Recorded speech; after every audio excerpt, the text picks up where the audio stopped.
RFI Convida. Pornografia. Esse é o tema que atravessa o espetáculo A História do Olho, livremente inspirado do livro do francês Georges Bataille.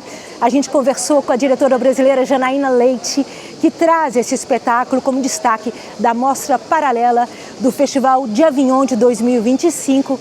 Dá uma olhada. Aquela presa aberta no topo do céu, aparentemente formado por vapores de amoníaco, brilhando na imensidão, no espaço vazio. Janaína, a escritora francesa Virginie Despentes, autora, entre outros, do ensaio Teoria King Kong, disse em 2019 ao jornal Libération que a pornografia não é simplesmente um objeto de crítica moral, é uma realidade social, uma indústria, um lugar onde se negociam poder, sexo e desejo. Meu objetivo, diz ela, é desconstruir o estigma e falar sobre pornografia sem medo, reconhecendo que ela pode ser violenta, mas também libertadora. Você concorda? Que bom que você trouxe, que já me dá uma alegria assim, de te ouvir. Eu concordo e eu vibro e eu celebro esse pensamento para que a gente possa criar espaços emancipados, que realmente não paternalizam ou infantilizam a plateia, que a gente possa pensar o bom problema que é a pornografia, sobre as nossas sexualidades, desejos, medos, poder, violência, como todos os campos da cultura. É um campo muito complexo e que merece ser trazido para nós, pessoas adultas e artistas. Um bom tema, mas tabu no Brasil, né? Muito. Ainda segue tabu, não só lá, aqui. É muito impressionante como ainda é muito problemático falar disso, e todos os números, né, o quanto a gente ainda, né? O consumo de pornografia, ele é uma realidade, no entanto, como é delicado colocar a pornografia como um campo de discussão. Na antropologia, na política, a gente ainda suporta, nas artes, é uma grande delicadeza, assim, que o meu trabalho e o trabalho dos performers que trabalham comigo seguem enfrentando, assim, bastante delicado mesmo.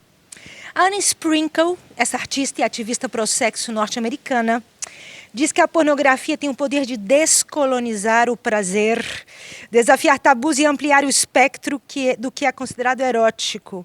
Que tipo de ferramenta a pornografia significa para você? A pornografia, ela cruza uma dimensão estética e ética que, para mim, me apaixona como uma pensadora dos teatros do real, porque justamente ela tem um campo de representação, de criação de corpo, não só de repetição do corpo, né? Então, é um território de invenção, ele é um território de disputa de narrativas, disputa de imaginário. Óbvio que a gente pode simplesmente criticar a violência que a pornografia reproduz, ou a gente pode entrar lá, politicamente, artisticamente, ocupar esse espaço de produção de imagens do corpo, de gênero, do desejo, e reinventar. É por isso que as pessoas que trabalham comigo, o meu elenco, né, são muitas pessoas dissidentes que transitam em práticas performativas, pornográficas, artísticas, não são freaks, como foi chamado em alguma das matérias que tem aí, mas são diversos e trazem a diversidade que às vezes assusta, né, dentro de uma heteronorma, dentro de uma cisgeneridade. Então, acredito muito na fertilidade criativa do território da pornografia, porque é provocador, porque tensiona o tal do real e ficção que a gente fala às vezes de forma meio maneirista na cena contemporânea. Ali você tem esse desafio real acontecendo, né, do corpo como pulsão e de uma performance que também visa o espectador, visa uma produção de imagens, né? E você leva essa estética e essa ética a um paroxismo também. Você leva num limite, né? Você tem o fishing, você tem a suspensão com as cordas, com água. Tem várias outras coisas. Em algum lugar, como eu tinha... Esse espetáculo navega entre o vulgar e o sublime, o mundano e o cósmico. Como que é trabalhar essas tensões no palco e por que levar ao extremo, ao paroxismo, essa pegada? Existem algumas provocações que eu acolho, né? A obra de Georges Bataille é uma delas, que faz essas tensões absurdas entre o que ele chama de heterogeneidade da matéria, né? Esse corpo que apodrece, que goza, tensionado com essa dimensão do desconhecido, do cósmico e da beleza. Então ele é capaz de falar do horror e do sublime, e você não sabe mais aonde você está experimentando, né, o fascínio por essas imagens. Acho que tem muito a ver com o campo do desejo, onde repulsa e atração são muito ambíguos, né? Então Bataille, sem dúvida, né, acho que é um grande motor, né, de enfrentar as contradições assim desse território. E acho que outro ponto é pensar o teatro como um território possivelmente híbrido, né? o teatro vem de práticas rituais, né, que estão aí numa interface com antropologia, com jogo, com rito, com sacrifício, né? Como é que a gente traz para o teatro hoje uma dimensão de materialidade radical, né? Como se sacrificava um animal, um corpo humano para oferecer ao sol, um touro numa arena, né? Acho que essa cena para mim é maravilhosa, porque a gente junta a ficção mais lúdica que o Bataille propõe, né? Ou essa imagem, por exemplo, de uma tourada, né? Com um touro penetrando o olho do toureiro e oferecendo-lhe ao sol, com a imagem do trabalho dos performers que estão no espetáculo e que fazem uma cena de suspensão corporal e tem que lidar todos os dias com uma pele que precisa ser perfurada, içada, costurada depois. Então, para mim, esse choque de uma dimensão muito imaterial, quase espiritual mesmo, do teatro, com uma dimensão brutal da matéria, realmente essa dimensão do corpo que goza e o corpo que morre é algo que me atrai profundamente, e eu fico buscando com meus parceiros e parceiras maneiras de tensionar isso em cena. Se vai acontecer, se não vai, se a gente vai de mais ou de menos, é um grande laboratório, né? Como um tubo de ensaio da matéria e do sentido na cena. Acho que essa que é a busca. E tem a coisa da música, né? Que é incrível no espetáculo. Como foi feita essa música? Que papel ela tem, na sua opinião?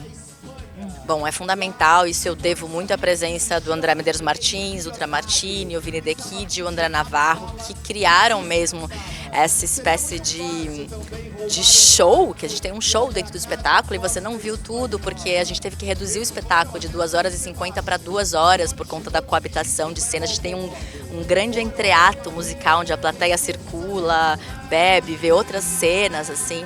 Mas acho que a parte musical, ela traz essa dimensão paródica, que é um tema muito caro ao Bataille, uma dimensão de humor, uma dimensão de joie, de gaieté, de alegria, e que o Bataille também preza no contato com a dor e com a morte, ele preza essa alegria quase ingênua. Ele fala de uma ingenuidade também, de poder tocar esses temas, e as músicas na peça, elas brincam com... Se você vê as letras, né, tem o prazer de, como criança, tenho 2 filhos que gostam de falar cocô, falar cacá, falar e trazer para a boca coisas que estão interditadas no imaginário, de uma forma quase ingênua e paródica também. Então acho que o show pra gente cumpre muito assim essa passagem entre o cósmico e o mais vulgar, o mais intelectual e o mais bobo e talvez inocente, assim.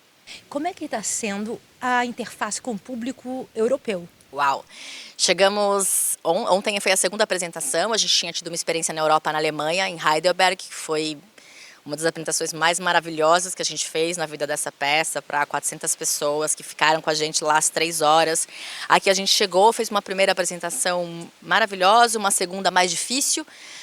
Acho que a gente vai enfrentar talvez uma curiosidade também, talvez se acostumar talvez com um novo olhar. A gente vem de uma cena em São Paulo muito habituada à minha pesquisa, tem uma pesquisa de 15 anos, né? Então aqui acho que também para a gente se acalmar diante desse olhar que se aproxima talvez mais curioso, talvez mais desconfiado e reticente, e não tomar isso como uma oposição. Acho que se nenhum dos lados tomar isso como um tipo de confronto, porque de fato a gente tem nenhuma intenção de chocar, não é isso.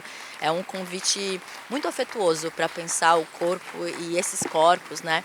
Se eles não forem objetificados em cena, fetichizados em cena no mau sentido, né? Mas talvez no bom fetiche a gente também brinca com isso.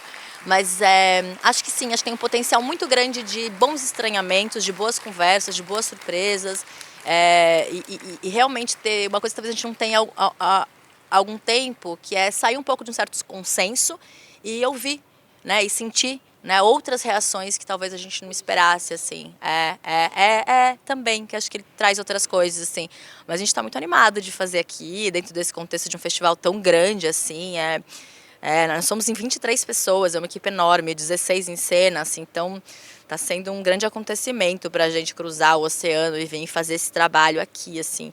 Mas faltam 6 ainda, então estamos curiosos para ver como é que vai se encaminhar tudo. Muito obrigada, Janaína Leite, pela sua participação de hoje no RF Convida. Eu que te agradeço, Márcia.